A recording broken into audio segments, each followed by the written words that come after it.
लेकिन हमारे साथ नरेंद्र वाधवा जुड़ चुके हैं, प्रेसिडेंट हैं सीपीआई के, कमोडिटी ब्रोकर का सबसे बड़ा संगठन है। वाधवा जी, इतिहास में पहली बार माइनस में हुआ है सेटलमेंट। बायर को बड़ा एतराज है कि ये ठीक नहीं हुआ है कमोडिटी मार्केट के हित में। चूंकि आपका कमोडिटी ब्रोकर का सबसे बड़ा संगठन है, तो आपका रिएक्शन क्या होगा इसके ऊपर?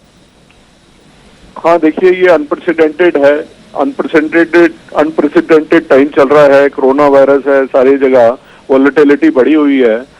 बट ये पहली बार सुना है कि कोई भी कमोडिटी या कोई एसेट क्लास या जो है वो माइनस में ट्रेड हो रहा है, जो कि हमने देखा नाइमेक्स के अंदर, जो कि इनका रेफरेंस प्राइस होता है एमसीएक्स का, वो नेगेटिव में चला गया था $37 का, क्योंकि ये कॉन्ट्रैक्ट की स्पेसिफिकेशन थी, तो एक्सचेंज ने उसको इम्प्लीमेंट किया है। बट इससे बहुत ही बायर जो था उसके अंदर, बाय साइड में जो मेंबर्स थे वो बहुत एग्रीव्ड हैं, क्योंकि इसके अंदर मैकेनिज्म नहीं है। ट्रेडिंग प्लेटफॉर्म जो है उसके अंदर कोई नेगेटिव हम प्राइस नहीं डाल सकते। मैक्सिमम जो प्राइस डाल सकते हैं वो 0 या ₹1 डाल सकते हैं। तो जब वो मैकेनिज्म नहीं था तो वो फील एग्रीव्ड मेंबर्स को लगता है कि ये जस्टिफाइड नहीं है जो ₹2884 मांगे गए हैं उनसे एक्स्ट्रा।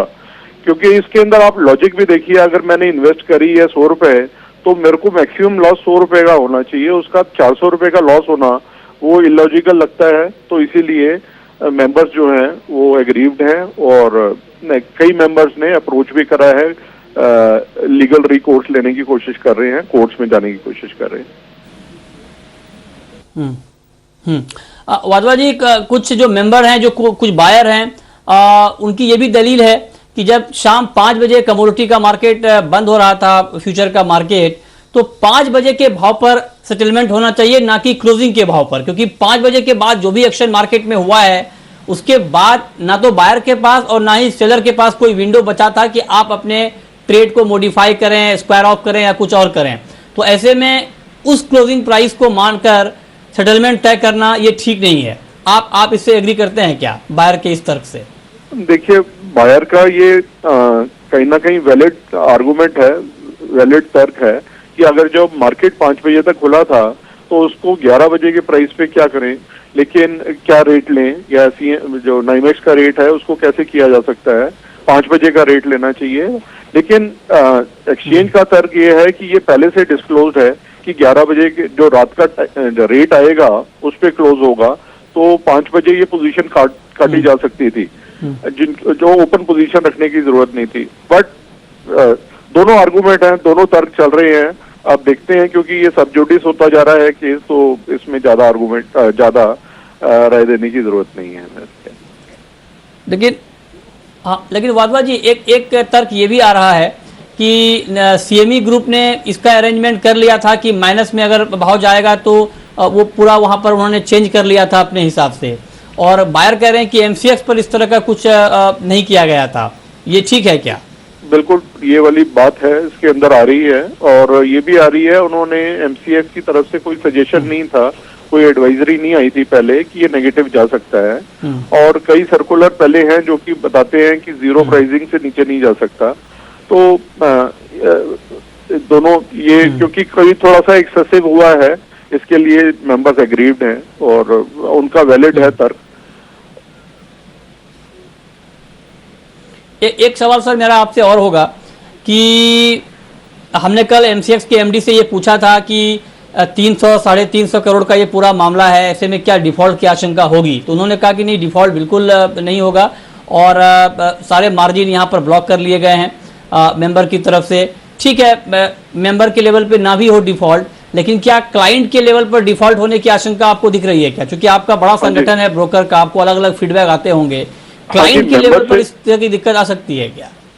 मेंबर से कंटिन्यूअस बात हो रही है, जो बाय साइड पे हैं, तो उनका कहना है कि मेंबर्स यहाँ पर जो क्लाइंट लेवल पे डिफॉल्ट होने के पूरे चांसेस हैं, क्योंकि क्लाइंट्स ने 100% मार्जिन दिया हुआ था, उसके बियॉन्ड जो है उसको लेने को कई क्लाइंट जो हैं तैयार नहीं है, और वो इलॉजिकल क्योंकि बात हुई है तो वो इसको अपना तर्क दे रहे हैं कि आप एसेट से ज्यादा की वैल्यू से ज्यादा आप मेरे से कैसे ले सकते हैं, जो कि हमने अभी डिस्कस भी किया है।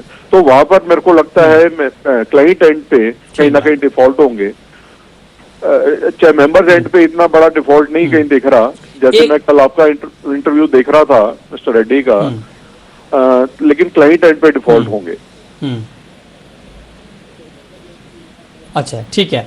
एक आखिरी सवाल वाधवा जी आपसे, जो हमें जानकारी मिली है सूत्रों से कि आपने सीपीआई ने सेबी को और एक्सचेंज को लिखा था कि पे आउट को फिलहाल रोका जाए, तो क्या ये सही है कि आपने लिखा था, और अगर हाँ तो क्या पे आउट को अभी रोका गया है या डिस्बर्समेंट हो गया है? नहीं, पे आउट तो सुबह 10 बजे हो गया है, जैसे मैंने बताया था। उसके अंदर हमने वहां पर लिखा था कि कंसीडर किया जाए, क्योंकि अभी ये इसके अंदर दोनों जगह से अपने तर्क हैं, जो कि दोनों वैलिड तर्क हैं, तो उसको समझा जाए, जल्दी ना की जाए पे आउट देने की।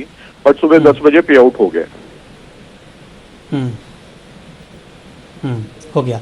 एक छोटा सवाल सर, और अब आपका अगला मूव क्या होगा? चूंकि आपके सारे मेंबर हैं, सेलर भी आपके मेंबर हैं, बायर भी आपके मेंबर हैं, तो सीपीआई एक बड़ा संगठन होने के नाते इस पूरे मामले पर आगे क्या रुख लेगा?